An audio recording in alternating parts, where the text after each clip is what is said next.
All right, how you doing, everybody? Just want to make a little video. Friday was a big day for us. We got some information on the AP test, when it's going to be, what it's going to cover, the format, what it's going to look like. So I thought I'd make a video kind of relaying that information, and then also kind of a plan going forward for attacking this and making sure we're kind of on the right path. First and foremost, the test is Monday, May 11th. It's a week later than we thought, so there you go. We get an extra week to review, which is probably needed. Good thing. The format of the test. We already kind of knew this. It was going to be 45 minutes in length, from the comfort of your own home. So you don't even have to leave the confines of your humble abode. You can take it in your pajamas. No other class will ever be able to say that. So there you go. 45 minutes. No multiple choice questions, which I don't know if you like that or not. It's just going to be free response questions. So with 45 minutes, they can't make it a bunch. They decide to make it 2 free response questions. So we know what those are going to look like as well. First one is going to be what's called a concept application question. That's 40 minutes in length. I'm sorry, 40% of your grade. 40 minutes in length, whatever. 40% of your grade. What a concept application question is, if you're not sure, is quite simply they're going to give you a little scenario, and then in the A, B, and C portion of the question, you're going to have to kind of solve that scenario. I know the very first practice question I ever saw had to do with EpiPens and the rising cost of EpiPens. And question A said, what could Congress do to curb the cost of EpiPens? You'd score a point by saying Congress can make a law restricting the cost of EpiPens, or some variation of that. And then B and C is going to kind of dig a little deeper, like what could kind of happen. Question 2 is what's called an argument essay. That is 60% of your score. We've done an argument essay, a specific one kind of that looked like this in class earlier in the year. And we're going to do kind of a couple more. We're going to practice those kind of in the next kind of section. Argument essay is very simple. They're going to give you a writing prompt, and you have to make some sort of an argument, make some sort of claim. I believe our kind of argument essay earlier in the year was something like, has the federal government's actions helped solve the problems of racism in the United States? And you had to kind of say, like, through doing this, this, and this, the federal government has made, racism worse, or has improved the race relations, whatever your argument was. In that argument essay, they're going to give you a list of, there's 9 documents that we're supposed to read and know.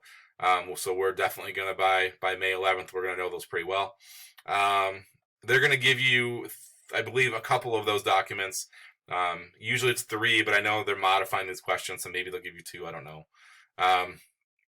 So they're going to give you a couple documents to look at, and you're going to have to utilize a few of those documents within the essay. I'll give you some more specifics on kind of what it looks like when I can access those rubrics. So an argument essay is going to be 60% of your overall score. Just those two different kinds of questions. That's all you have to do on this question. Because it's 45 minutes long, because it's at home, I think AP realizes there's no use of saying, like, hey, no notes or no outside sources. They realize you're not going to have somebody watching you in your living room. So they basically opened it up and said this is an open note test. So feel free to make little notes, and I'll probably give you some recommendations of, like, hey, this might not be something bad to have kind of by your side when you're writing these essays. I think I've said this multiple times throughout the year. I hate open note tests, open book tests, because I think the thought is by a lot of people is I don't have to know anything. I can look everything up, and it just usually it backfires on people more than they realize. Either you don't know what it is you don't know, and you have to look everything up. So you have a stack of papers this high next to your computer as you get 45 minutes to write these 2 essays. So it's going to be tough to say, like, ooh, I'm going to need to read this chapter, or I'm going to need to read that document. It's probably not going to happen in 45 minutes. It's going to make it real rough to finish. So you kind of have to know some things. So if you do utilize notes, make sure you're kind of organized in what they are and where they're at, and kind of know how they're laid out.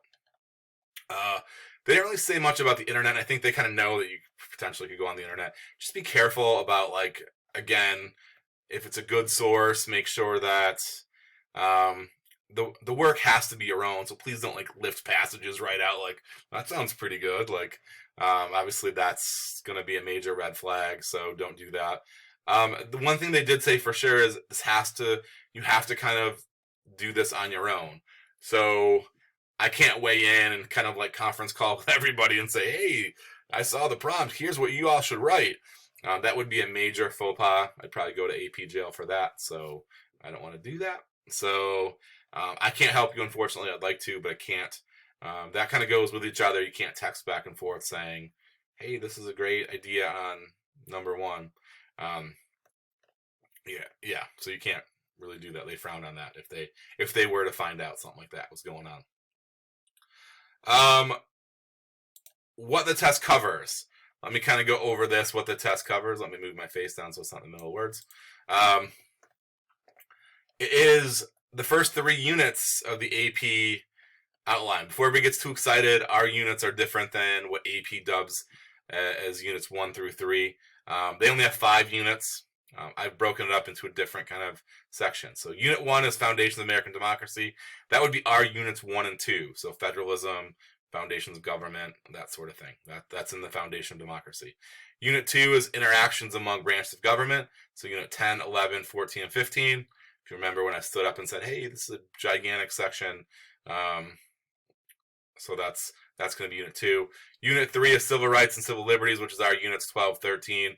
And part of 4, that last half of Unit 4 that has to do with equality, that would be Unit 3. So this is what's going to be covered on the AP exam. Okay, so that's kind of where we're going. What you can be doing now, if you're like, hey, what can I be doing? Like I kind of mentioned before in the video that I put out a couple weeks ago. Hopefully people have been taking advantage of this. I created a class in Khan Academy. Now Khan Academy has videos that have to do with the 9 different documents. That might be an awesome thing to reference. I know there's like 20 of you that I think have signed up for the Khan Academy class that I kind of wanted you to. So clearly not a lot of people saw the videos or watching Schoology. So hopefully you're getting on board. If you're not, you might be playing a little bit of catch up when we kind of get back together officially. So I would start sooner rather than later. Khan Academy is a good place to go for those things. Crash Course, AP Government videos, I like those. I really like them for the world history and U.S. history. They're pretty decent for government as well if you want to watch something to review, like federalism or, the courts or whatever subject is you feel like you're struggling with a little bit. Not a horrible idea to watch some of those videos. Again, reading our notes, just read the sections. You know what units are going to be on there. If you read the units, that's probably not a horrible idea. So I would do that. There is an AP review folder in Schoology. So if you would like to take a peek at that, I think that's a decent idea. I've kind of summarized the 9 documents, summarized the Supreme Court cases, which still might not be a horrible thing to know, but they're not having a question specifically tailored to the Supreme Court case. You might be able to utilize one of those as one of your outside pieces of evidence for your, like, an argument essay or something, though. So might not be horrible to know those, but not essential like it used to be. So that's a good thing for most. I know most of you are always a little freaked out about the Supreme Court cases. That might a little bit of a reprieve there. What we're going to do when we convene, when we come back, we definitely will break down the essays a little further, what exactly they're looking for, what the rubrics are. We're definitely going to write some of those, quite a few of them actually. And if not write the whole thing, I'm definitely going to do like little scenarios, like, hey, what could you do if, and try to lay out some scenarios, that sort of thing. We'll be doing some of the Crash Course AP Government videos, Khan Academy videos are going to be assigned for homework with questions and or notes or something like that. Unit 14 and 15, got to cover those. I know I said in the last video that, frankly, I'm hoping you're doing that now. And really, it's kind of the expectation that we reconvene like next week, that you would have read those 14 and 15. If you haven't, I'd get on that like ASAP. Make sure you do that. And there's some other review stuff that I'm going to throw in there because it's going to help you when it comes to like providing some of that evidence. and obviously just the content. You need to know the content. Like so I'll throw some more random review things in there that we can kind of work on. So that's going to be kind of what it looks like when we come back into our online section of this class, the unexpected online section. So that's kind of what it boils down to. If you haven't started reviewing, if you haven't started doing this especially, what are you waiting for? Get going. Let's do it. Like I said, you're going to be a little bit behind. Last thing I kind of want to talk about is I know there's some people that are concerned. I've gotten some emails about like, hey, I don't know if I want to do this anymore. It makes me nervous. Am I going to be able to pass it? I think yes. Like I mentioned that Friday before we left, this is different for everybody, but it's not like we're the only ones going through this. And the scoring scales and all that stuff will probably reflect a lot of that. The nice thing is, it is a more so than any other year that I've ever taught this, and probably ever will. They've really narrowed this down to the smallest possible amount of information. What we need to know is right out there. I mean, we need to know those 9 documents. We need to know just that smaller section of info. It's right there for the taking. I think with a little bit of work, everybody that I have signed up for this test can pass it.